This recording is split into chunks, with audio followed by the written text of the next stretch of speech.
Hi, my name is Scott Gibson with Beneath the Surface. I'm here with Lawrence Roulston, editor and publisher of Resource Opportunities. Lawrence, thanks for being with us. Oh, it's great to be here, Scott. And we're here in Vancouver at the Cambridge House International Conference, Joe Martin's conference, and wanted to get your take on money coming into the space. It's fairly inactive space. Market's been down, money's sort of pulled away. But what have you heard about private money looking at the mining sector? Well, there's a lot of money on the sidelines. In fact, there's a huge amount of money on the sidelines, and private equity is one example of that. There's trillions of dollars in the private equity space, and over the last few years, there's been so much competition for deals that the private equity rate of return, on average, has fallen to a low level. These guys are really looking for ways to jack up their returns. A lot of them are looking at the mining sector. They're salivating over the valuations. But it's really tough for them to get their mind around the exploration development cycle. Well, it seems like they're looking at the public companies and realizing how low the valuations are. They'd love to be able to just come in and take over the companies. That's just not always possible. Well, that's it exactly. They're looking at the last trade price times the number of shares outstanding, and they think they can buy these companies at that kind of price, and it just won't happen. The prices are artificially low levels.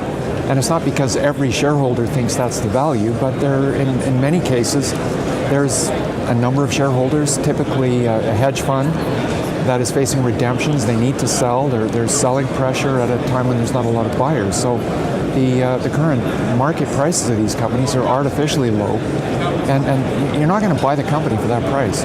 In fact, the last few transactions we saw, the premium was about 100% to market price. And that's where the opportunity lies for the investors in these public companies. As a takeover could have a doubling of your stock, and that's what you're seeing on the private side, that there's companies looking to do that still in the current market this summer. Well, private equity is one example, but there are literally hundreds of entities around the world. There's a lot of concern right now. Barrick, for example, has indicated they're going to be really slowing down their development program. And therefore, some of the analysts look at the junior sector, and they say, well, why would I invest in these things if Barrick is not going to be taking them over? My take is there are hundreds of other entities that are going to be making takeovers. There's mining companies in many other jurisdictions, Indonesian companies and Philippine companies and Chinese companies, Brazilian companies. We had 2 takeovers of companies in our newsletter last year, a Brazilian company and a Chinese company, that were $600 million cash deals. There's a lot of money out there right now looking at this sector. And let's talk a little bit about the supply and demand economics on gold and copper. What's your analysis of that tell you? Well, they're very, very different markets in terms of supply-demand analysis. If we look at the copper situation, demand for copper is continuing to increase, supplies are constrained, and the price is high. The price is 5 times where it was, in the beginning of the decade, and that says a lot in terms of, where we are in this market. That companies producing these metals are profitable, not as profitable as they were at the height of the metal prices, but they're still profitable and they're looking to expand. Gold, of course, is a totally different market where virtually every ounce of gold that's ever been mined is still available to come onto the market at some point. So it's very different in terms of supply-demand dynamics.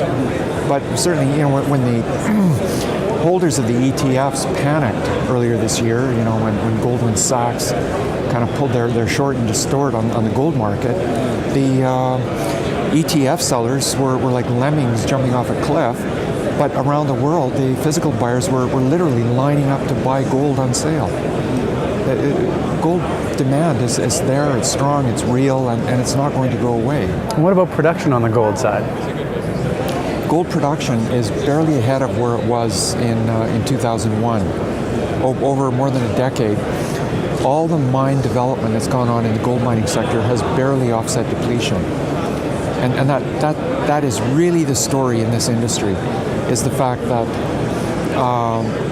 the mining industry needs to continually build new mines just to maintain the existing production level. So these juniors that have high-quality gold deposits, they represent the future of the mining industry.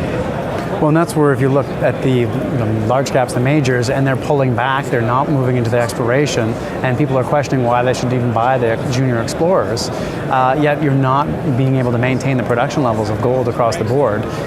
when that swings back, it'll have the benefit for the exploration. It'll have a huge impact, and the fact that there's been a big gap in the pipeline. You know, we're seeing very little early stage exploration now. You know, looking longer term, it's extremely bullish given that we've had this gap in the exploration pipeline. Now I know most investors in that space are looking for short term, and that's kind of a longer term thing, which really isn't perhaps much interest now.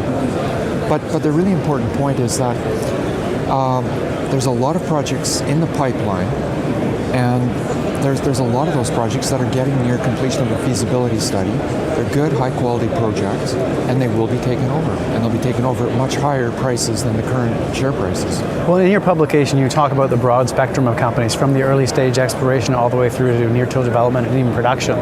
Where are you looking right now? What is your focus?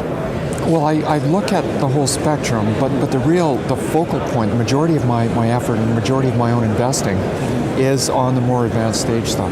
You know, we don't need to take on exploration risk at this stage.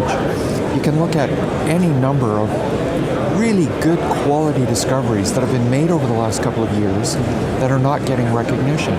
You know, GoldQuest, for example. You know, they made a really important discovery. They had a spectacular hole. The share price went from a nickel to $1.50 in weeks. And then the follow-on holes were good, but not as great. And the share price is back to about 30 cents. A situation like that, you don't have the discovery risk. You've got a good deposit. And it's worth a lot more than the company's trading at this time. Full disclosure, I do own GoldQuest. Yourself? I own GoldQuest as well. Is there some other companies out there that you like?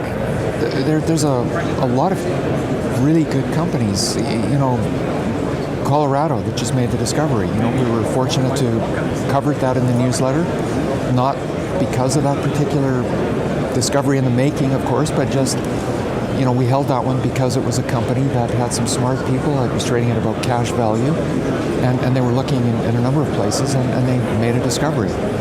So that's the kind of thing, you know, you've got to be a little bit patient in this market. And there's the opportunity there, sort of across the board, for companies that have cash and trading under cash value, or potential takeover targets, and maybe it might be 3 or 6 months where you have to sit and wait. You know, there's a couple of thousand companies in this space, right.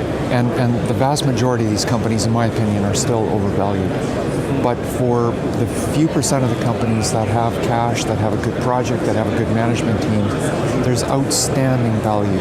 The market was sold off across the board, the good along with the bad, and those high quality companies right now represent absolutely outstanding values. Mm-hmm. And in terms of Colorado Resources, not one I currently own yourself? I own it, yes. Okay.